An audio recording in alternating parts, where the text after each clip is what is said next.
তো রান্নাঘরে ঢুকে পড়েছি। রাত্রিবেলায় মোচা সেদ্ধ করা হয়ে গেছে, মোচাটা রান্না করছে। অনেক দিন মোচা টোচা একদম খাওয়া হয় না, ভাবলাম না একটা নিরামিষ মোচা রান্না করি না। আমি সাধারণত নিরামিষই খাই। তো একদম নারকেল আর আলুটাকে সুন্দর করে ফ্রাই করছি। আর এটার মধ্যে আদার পেস্টটা ছিল, সেটা একদম বরফে জমাট বেঁধে গেছে, সেটা একদম তেলের মধ্যে ফ্রাই করতে দিয়ে দিয়েছি। তো চলো একবার সামনে থেকে তোমাদেরকে দেখিয়ে দিই। এই যে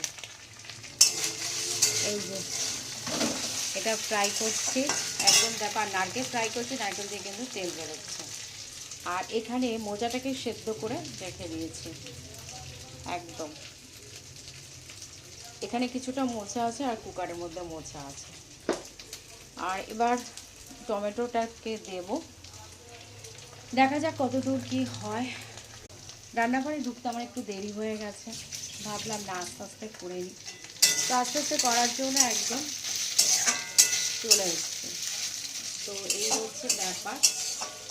তো চলো মোচাটা কমপ্লিট করি আর এইটুকু ভিডিও, কারণ মোচার রেসিপি আর কি দেখাবো তোমার সাথে। ভাবলাম গ্যাসটা কমিয়েছি কিনা। তো ভিডিওটা ভালো লাগলে প্লিজ লাইক করো, কমেন্ট করো, শেয়ার করো। তো চলো এখনকার মতো টাটা।